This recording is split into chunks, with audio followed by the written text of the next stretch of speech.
Occasion ఏదైనా location ఎక్కడైనా తెలుగువారి వేడుక అంటే ఆలివ్ మిఠాయి ఉండాల్సిందే. ఆంధ్రప్రదేశ్ ప్రభుత్వం ఎయిర్‌పోర్ట్‌ల ఏర్పాటులో దూకుడుగా వ్యవహరిస్తుంది.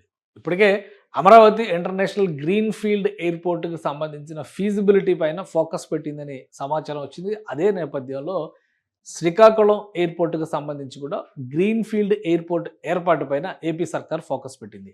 ఈ 2 ఎయిర్‌పోర్ట్‌లకి సంబంధించి ఫీజిబిలిటీ సర్వేస్ సబ్మిట్ చేయడానికి కన్సల్టెంట్స్‌ని అపాయింట్ చేసేటువంటి ప్రక్రియని ప్రారంభించింది. రెండిటికి కూడా మార్చి 21వ తేదీనే డెడ్‌లైన్‌గా పెట్టింది. ఎందుకు ఇంత వేగంగా ఏపీ సర్కార్ ఎయిర్‌పోర్ట్‌ల పైన దూకుడుగా వ్యవహరిస్తుందో ఒకసారి విశ్లేషించేటువంటి ప్రయత్నం చేద్దాం.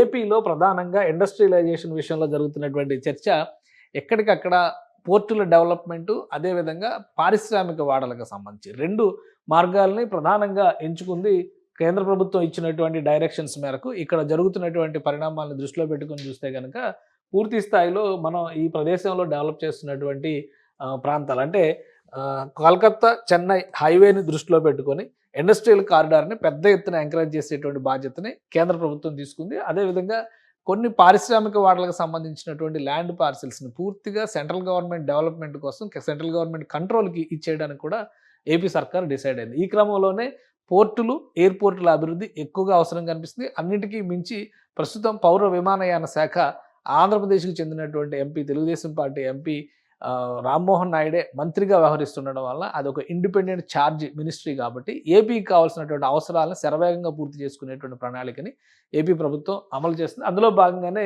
శ్రీకాకుళం ఎయిర్‌పోర్ట్‌కి సంబంధించి అంటే ఇది భోగాపురం ఇంటర్నేషనల్ ఎయిర్‌పోర్టు విజయనగరం జిల్లా పరిధిలోకి వచ్చేటువంటి ప్రాంతం. విశాఖ ఇంటర్నేషనల్ ఎయిర్‌పోర్ట్‌కి ఆల్టర్‌నేటివ్‌గా డెవలప్ చేస్తున్నటువంటి పరిస్థితి. అయితే అవతల వైపు నుంచి చూసినప్పుడు శ్రీకాకుళం జిల్లా పరిధిలో ఎలాంటి ఎయిర్‌పోర్ట్‌లు లేవు కాబట్టి అది కూడా రామ్మోహన్ నాయుడు సొంత జిల్లా కాబట్టి ముందు శ్రీకాకుళం ఎయిర్‌పోర్ట్‌కి సంబంధించి కూడా క్లియరెన్స్ తీసుకొచ్చారు. ఇక్కడ భావనపాడు పోర్ట్ కావచ్చు, రాబోయేటువంటి రోజుల్లో ఇంకా మాధవరం పోర్ట్ ఇవన్నీ కూడా డెవలప్ చేయాలనేటువంటి డెసిషన్‌తో కేంద్ర రాష్ట్ర ప్రభుత్వాలు వ్యవహరిస్తున్నాయి. ఈ దృష్టితోనే ఇది చూసుకొని ఇంకా అమరావతికి సంబంధించి చూస్తే గనక అమరావతి కీలకమైనటువంటి రాజధాని ప్రాంతం అవుతుంది.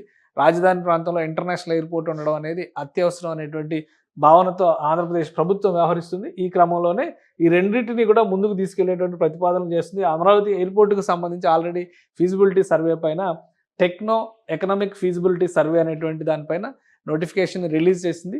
మార్చి 21వ తేదీలోపు దీనికి సంబంధించినటువంటి బిడ్లన్నీ కూడా సమర్పించాల్సి ఉంటుంది. మార్చి 21వ తేదీ. అంటే మార్చి 21వ తేదీకి సమర్పిస్తే దాంతో పాటే శ్రీకాకుళానికి సంబంధించినటువంటి ఎయిర్‌పోర్ట్‌కి కూడా శ్రీకాకుళం ఎయిర్‌పోర్ట్‌కి సంబంధించినటువంటి కన్సల్టెంట్ అపాయింట్మెంట్ బాధ్యతను కూడా రాష్ట్ర ప్రభుత్వం ముఖ్యంగా ఈ ఎయిర్‌పోర్ట్స్ డెవలప్‌మెంట్ కార్పొరేషన్ ఆధ్వర్యంలోనే ఈ ప్రక్రియను కూడా చేపడుతున్నారు. సో శ్రీకాకుళానికి కూడా అంతే జరుగుతుంది. మార్చి 21 కల్లా ఈ బిడ్స్ అన్నీ కూడా సబ్మిషన్ జరుగుతాయి. అందులో 24వ తేదీ కల్లా ఈ టెక్నికల్ బిడ్స్ అలానే 27వ తేదీకి దీనికి సంబంధించినటువంటి ఫైనాన్షియల్ బిడ్స్ ఈ 2 కూడా ఓపెన్ చేస్తారు. దానికి సంబంధించి ఎవరైతే ఎలిజిబుల్ పార్ట్నర్ కింద సెలెక్ట్ అవుతారో వాళ్ళని డిసైడ్ చేసి వాళ్ళకి కొంత సమయం ఇచ్చి ఫీజిబిలిటీ సర్వేస్ సబ్మిట్ చేసేటువంటి ప్రక్రియ పైన ఫోకస్ పెట్టేటువంటి అవకాశం ఉంది. రాష్ట్ర ప్రభుత్వ పక్షాన ఈ ఫీజిబిలిటీ సర్వేస్ని సబ్మిట్ చేసిన తర్వాత కేంద్ర ప్రభుత్వ విమానయాన రంగానికి సంబంధించినటువంటి ప్రత్యేకంగా వచ్చేటువంటి ప్రతినిధులు అలానే ఎయిర్‌పోర్ట్స్ అథారిటీ ఆఫ్ ఇండియా నుంచి వచ్చేటువంటి టెక్నికల్ అంశాలపైన అధ్యయనం చేసేటువంటి ప్రతినిధులు వీళ్ళ పర్యవేక్షణ తర్వాత లొకేషన్స్ పరంగా ఎక్కడ ఈ ఎయిర్‌పోర్ట్‌లు పెట్టాలి, ఎంత ఏ స్థాయిలో పెట్టాలి, ఎందుకంటే శ్రీకాకుళంలో పెట్టబోయేటువంటి ఎయిర్‌పోర్ట్ గురించి ఆలోచిస్తే 600 నుంచి 800 ఎకరాల లోపు చిన్న ఎయిర్‌పోర్ట్ లోకల్ అంటే రీజనల్ కనెక్టివిటీ స్కీమ్ కింద కేంద్ర ప్రభుత్వం తీసుకొచ్చినటువంటి ఎయిర్‌పోర్ట్స్‌లో భాగంగా జరిగేటువంటి నిర్మాణం కాబట్టి తక్కువ స్థలం అయినా కానీ సరిపోతుంది. కానీ అమరావతికి సంబంధించి ఒక ఇంటర్నేషనల్ ఎయిర్‌పోర్ట్ తరహాలో ప్రణాళికల్ని ఏపీ సర్కార్ సిద్ధం చేసేటువంటి ప్రయత్నాలు చేస్తుంది. దుబాయ్ తరహా మల్టీ మోడలర్ షాపింగ్ ఏరియా కూడా ఉండే విధంగా దాన్ని ఒక బిజినెస్ సెంటర్‌గా మలిచేటువంటి ప్రణాళికని ఏపీ ప్రభుత్వం ప్రతిపాదిస్తున్నటువంటి నేపథ్యంలో అక్కడ 3000 నుంచి 5000 ఎకరాల వరకు భూములు అవసరమయ్యేటువంటి అవకాశం ఉంది.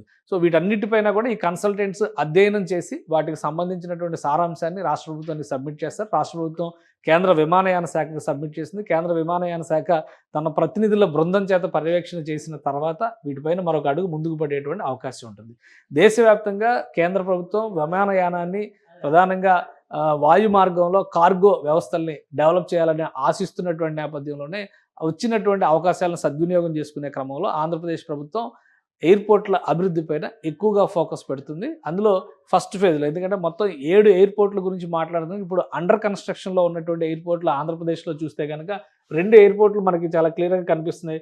అండర్ కన్స్ట్రక్షన్లో ఉన్నటువంటి ఎయిర్పోర్ట్స్లో ఫస్ట్ వచ్చేది భోగాపురం ఇంటర్నేషనల్ ఎయిర్పోర్ట్ వస్తుంది. భోగాపురం ఇంటర్నేషనల్ ఎయిర్పోర్ట్ని 2026లో ఇది వినియోగంలోకి తేవాలనేటువంటి ఆలోచన చేస్తున్నారు భోగాపురం ఇంటర్నేషనల్ ఎయిర్పోర్ట్కి సంబంధించి. అలానే నెల్లూరు జిల్లాలో దగదర్తి ఎయిర్పోర్ట్ కూడా నిర్మాణంలో ఉంది. అది 2017-18లోనే మొదలైనప్పటికీ కూడా గత 5 ఏళ్లుగా కుంటుపడినటువంటి పరిస్థితి. ఇప్పుడు దీన్ని వీలైనంత వేగంగా పూర్తి చేయాలి. ఇక్కడ క్రిస్ సిటీ అని చెప్పి ఒకటి డెవలప్ చేస్తున్నారు. ఈ పక్కనే శ్రీ సిటీ ఉంది.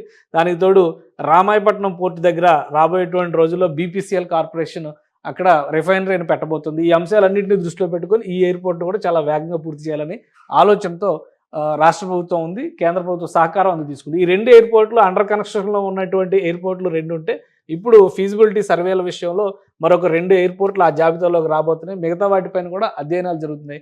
ల్యాండ్ అవైలబిలిటీ ఉన్నటువంటి ఎయిర్పోర్ట్లకు సంబంధించి కూడా రాష్ట్ర ప్రభుత్వం ఇప్పటికే కేంద్రానికి కొంత క్లారిటీ ఇచ్చేటువంటి ప్రయత్నం చేసింది. కానీ ఈ 2 ఎయిర్పోర్ట్లని, అమరావతి ఎయిర్పోర్ట్, శ్రీకాకుళం ఎయిర్పోర్ట్ని మాత్రం వీలైనంత వేగంగా రిపోర్ట్లు తెప్పించడం ద్వారా కేంద్ర ప్రభుత్వం నుంచి అనుమతులు పొందేటువంటి ఆలోచన రాష్ట్ర ప్రభుత్వం చేసింది. ఎందుకంటే వడ్డించేవాడు మనవాడైతేనే కదా పనులు ముందుగా జరిగేది.